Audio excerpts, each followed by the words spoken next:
Hello guys! Hello, this is for Leo. Leo, welcome dito sa aking channel, Kapalaran 888. Welcome. Alamin natin, Leo, kung anong messages, vibration, gabay, energy para sa inyong lahat. So, I hope na makaresonate kayo. Okay? Leo. Ano pang message ang kailangan mong marinig? Oops, wow. Tumalon siya ha.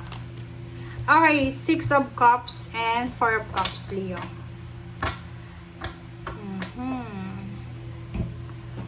Okay, ang 6 of Cups na to, this is your past. Past relationships, past emotions, childhood trauma, inner child trauma, or inner child regrets, whatever man siya. So, sinasabi ng bara sa'yo dito na kailangan mong anong tawag dyan? Pag-isipang mabuti. Kung ano yung mga reactions na gagawin mo. Like, halimbawa lang to ha. Halimbawa lang, Leo. May mga situation na parang bumabalik yung dati. Bumabalik yung dating dati.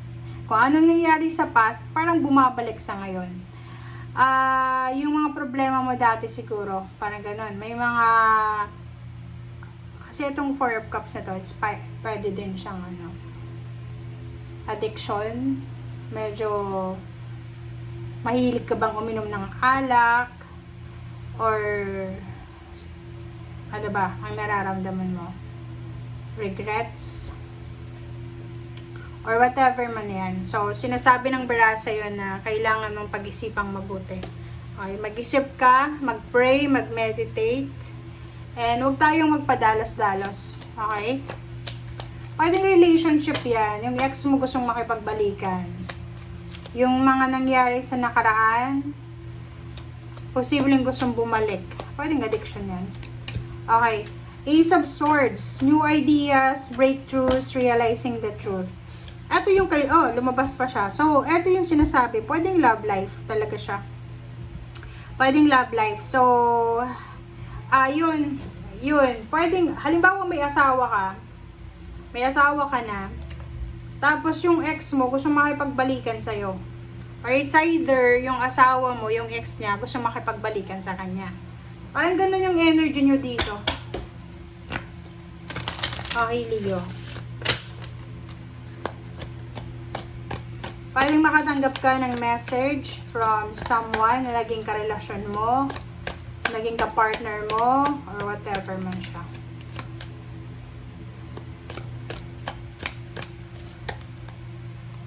Okay.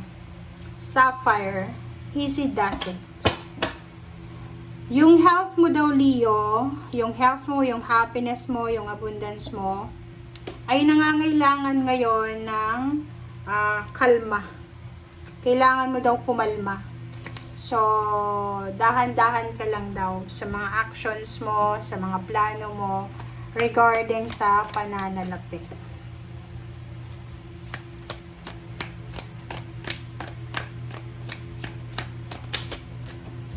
Okay, Topaz. Forgiveness heals. Leo. OMG. So, nakikita ko siya dito. Pwedeng ito siya. Yun, ex. May gusto makipagbalikan sa'yo. Or pwedeng yung pain and heartaches. Yung pain and heartaches mo, pwedeng yung ginawa sa'yo dati, bumalik na naman sa ngayon. So, sinasabi ng barahan na oras na para i-release mo yung mga kinikim-kim mong galit na pwedeng nagbablock sa health mo, sa happiness mo, and then sa abundance mo. Parang ganon. So, etong dalawang barahang to, resonated sila sa bawat isa. Na sinasabi ng barahan na may sitwasyon, posibleng may sitwasyon na babalik ngayon, or magbabalik yung dati mong pakiramdam. Pwedeng galit, inis, or whatever man. But, sinasabi ng baraha sa'yo dito na just release it. Okay? Alisin mo daw kung ano man yan na nararamdaman mo. Galit man yan. Kasi pwedeng yan ay nakakasagabal sa health recovery mo, Pwede kang ma-stress, ma-depress, sa kaligayahan mo, sinusuppress niya yung emotion mo, and at the same time, yung abundance. Pwedeng siya ang maging hadlang sa pagpasok ng mga biyaya sa buhay mo.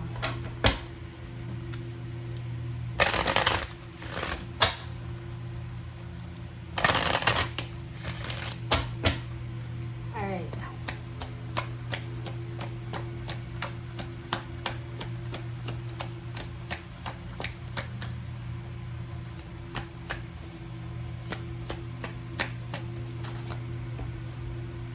Okay, next is first quarter moon in Aries. Step into your power.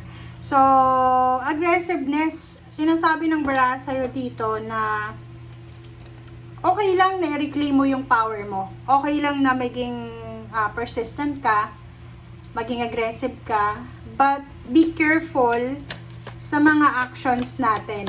Lalo na sa love life kung may asawa ka na. Okay? Know you are loved. Wow. New Moon ng Libra. Nakikita ko dito, Leo, na may mga pagkakataon na parang na-realize mo na you're alone. You're hopeless. You're helpless. Parang ganun. But, sabi ng Barasser dito, okay lang yan. Isipin mo na maraming nagmamahal sa'yo. Like, halimbawa, kung walang taong nagmamahal sa'yo, Panginoon, mahal na mahal ka ng Panginoon. Okay? Yun lang yung ilagay mo sa isip mo. Another dito, may Leo dito na siguro medyo traumatic yung experience mo sa past na pwedeng bumalik. Problema dati na posibleng bumalik. Pwedeng may problema ka sa anak mo. Kasi dito is addiction to eh. Pwedeng may anak ka na na-involve sa mga bawal. And then, posibleng bumalik siya sa bisyo niya. So, medyo hindi maganda yung energy na yan.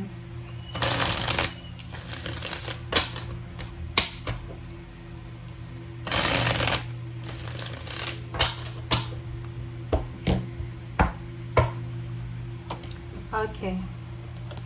6 of Pentacles, 3 of Wands, Knight of Cups, OMG, 8 of Swords. This is King of Wands, and the last card natin is Queen of Swords. Alright, so kung makikita mo dito, Leo, you're waiting.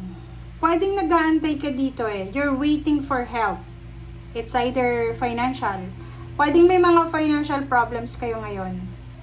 Maybe marami kang mga bills na kailangan bayaran, or maybe marami kang ayun, naghihintay ka eh. Diba? You're waiting eh. You're waiting for financial, money, or help, or whatever man. And, nakikita mo to, sinasabi ng barahan na to na pera siya. Pwedeng pera yung hinihintay mo, galing sa iyong pamilya, or pwedeng nag-aantay ka ng suporta, protection from your family. But, sinasabi ng barahan sa'yo dito na hindi ka makagawa or hindi ka makakilos, hindi ka makakilos kasi nag-aantay ka dito eh. You're waiting for the support, you're waiting for the financial flow, parang ganon. And yung iba sa iyo dyan, posibleng may sakit ba kayo?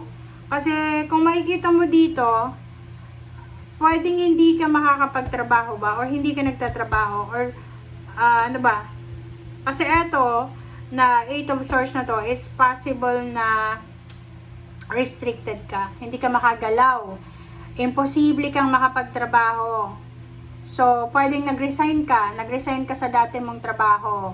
So, ngayon, you're waiting, you're applying for another job. So, new direction siya.